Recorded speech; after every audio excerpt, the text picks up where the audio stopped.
सभी का स्वागत है हमारे और आपके channel the mystery of spirit में। अगर अभी तक आपने हमारे चैनल को सब्सक्राइब नहीं किया तो प्लीज सब्सक्राइब बटन पर क्लिक कीजिए ताकि मैं और भी ऐसी वीडियोस आपके लिए ला सकूं।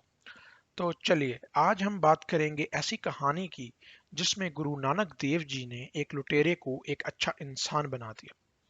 तो ये बात है 15वीं सदी की, जब गुरु नानक देव जी अपने शिष्य भाई मर्दाना के साथ मुल्तान के तुलंबा शहर में पहुंचे, जो कि अब मौजूदा पाकिस्तान में है। वहां उन्हें एक सड़क के किनारे बहुत बड़ा और सुंदर घर दिखा। किसी ने बताया कि ये एक धर्मशाला है जिसको एक शेख नाम का व्यक्ति चलाता है और वहां पर कोई भी यात्री अपनी रात गुजार सकता था। वो शेख ने हिंदू और मुस्लिम में कोई भेदभाव नहीं किया। उसने हिंदुओं के लिए मंदिर और मुस्लिम्स के लिए मस्जिद भी बनाई हुई थी, जिससे और भी लोग उसकी तरफ आकर्षित होते थे। शेख दिन के समय एक संत की तरह कपड़े भी पहनता और माला का भी जाप करता था।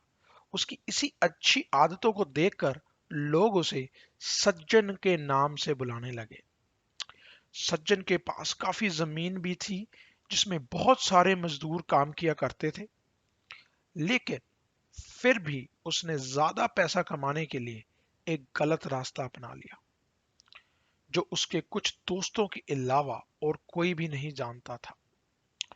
वो रात को सुबह के समय जो भी यात्री उसकी धर्मशाला में रुकते थे, उनके कीमती सामान को चुराने लगा। और इसी आदत के चलते उसमें इतनी बुराई आ गई कि वे यात्रियों को भी मारने लगा और फिर उनके शवों को एक पास के कुएं में फेंक देता। जब गुरु नानक देव जी को उसने देखा तो उसे लगा कि वह बहुत अमीर परिवार से हैं और उसके मन में भी लालच आ गया। उसने गुरु नानक देव जी और भाई मर्दाना को अपनी धर्मशाला में रात गुजारने के लिए कहा। यही नहीं, उसने उनकी बहुत सेवा भी की। गुरु नानक देव जी तो सबकी मन की बात जान लेते थे और उनसे कोई बात भला कैसे छुपी रह सकती थी। इसलिए उन्हें गुरु सज्जन की सारी प्लानिंग के बारे में पता लग गया, जो उसने अपने साथियों के साथ बनाई थी। रात के खाने के बाद उसने गुरु नानक देव जी को कहा, रात बहुत हो गई है, आप आइए मेरे एक खास रूम में रहिए जहां आपको बहुत आराम मिलेगा। इस पर गुरु नानक देव जी ने कहा कि हम रात को सोने से पहले उस प्रभु का भजन जरूर गाते हैं, उसके बिना हम नहीं सोते। ये सुनकर सज्जन ने कहा, कोई बात नहीं, आप ऐसा कर सकते हैं, आप आराम से भजन गाइए, मैं भी सुनता हूँ और उसके बाद आप सो जाइएगा। तो उसके बाद गुरु नानक देव जी ने अपना भजन गाया। उज्जल के हाचिलकना कोटम कालड़ी मास, तोते जूठ न उतरे जे सो तो वा मास। तो इसका मतलब है कि ब्रॉन्ज नाम का एक धातु है जो कि बहुत ही बाहर से दिखने में बहुत ही चमकता है, लेकिन जब उसे रगड़ा जाता है तो उसके अंदर से कालख निकल के आती है। और अगर उसको धोया जाए तब भी उसकी कालख नहीं उतरती, चाहे उसे 100 बार भी धो लिया जाए। उसके बाद तो फिर उन्होंने एक अलग अगले शब्द में बोला, सज्जन सी नाल मैं चलदियां नाल चलन, जिथे लेखा मंगिए तिथे खड़े दिसन।